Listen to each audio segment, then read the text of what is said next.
Recently someone said to me, have you ever heard of the term third culture kids? Because I think you might actually fall under that definition.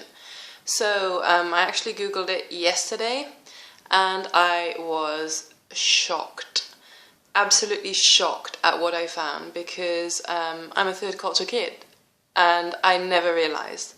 And also the term was coined in the 1950s. And, so when I was born even, there was like studies done on third culture kids and what they're like when they grow up, etc. And I just never knew that I was a third culture kid and some of the stuff that comes along with being one. So it feels very bizarre to find out now that I'm an adult third culture kid that this term actually exists and research has actually been done into this area. So a little bit about my background. I'm half English, I'm half Thai, and I was born in Germany. I lived in Germany until the age of 8. After that, we moved to Holland, the Netherlands, where I lived until I graduated from school. After that, I moved to the UK, mainly to study. And so in a nutshell, I've actually lived extensively in 3 different countries. When I was at school, I went to an international school. I mean, honestly, what would you expect from a third culture kid? But at school, there was a very unique environment. The environment was so mixed. It was such a third culture kid environment. So, me amongst my friends, we would speak English mixed with Dutch, with a few German words thrown in, and that for us was normal. And yet, when I graduated and I went to study in England, I stopped talking like that because, people wouldn't understand what I meant. So, that's just one of the oddities of being a third culture kid. All my friends have always been third culture kids or international people, so people who really like traveling or people who've, out of themselves gone to live in different countries.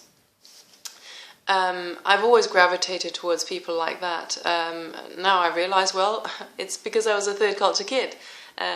You try to find people who are similar to you or have a similar background to you or who just understand, your culture, your third culture kid culture.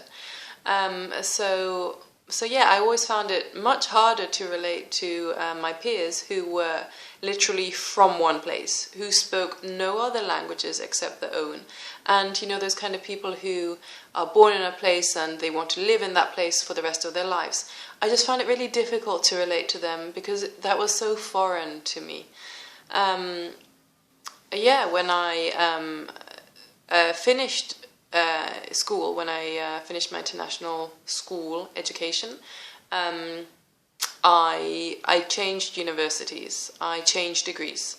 And now yesterday I read that actually for third culture kids, it's quite common actually amongst them to change uni, to change degree and stuff like that.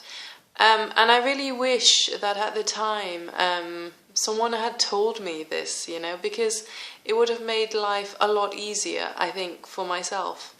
And it would have changed the kind of decisions I made also, because I think if you're a third culture kid, it's almost like you have this strong instinctive drive to kind of secure your cultural identity or to secure your place of belonging. And I think until you've done that, it's very difficult to focus on other areas of your life fully, because it's so strong, that need to satisfy that place of belonging is so strong that it becomes your priority whether you like it or not, and it can very easily dominate your life if you're not careful.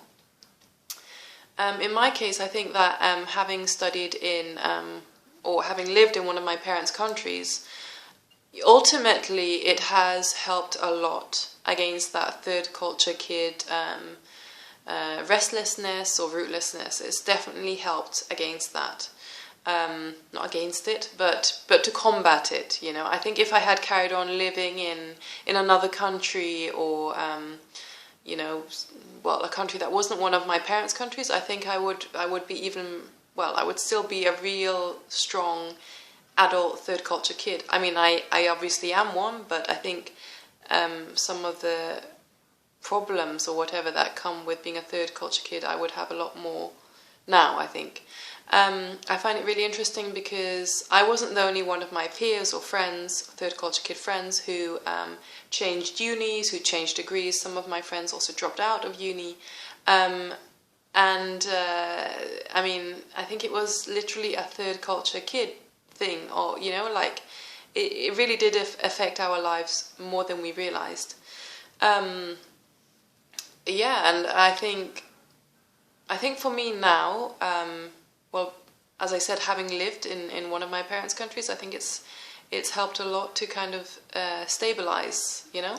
But I find it very interesting if I look at my peers or people I knew from school or other third culture kids, because I see a trend amongst them. I see that some of them have really clung, for example, to the country where we went to school in, and they've gone to university there.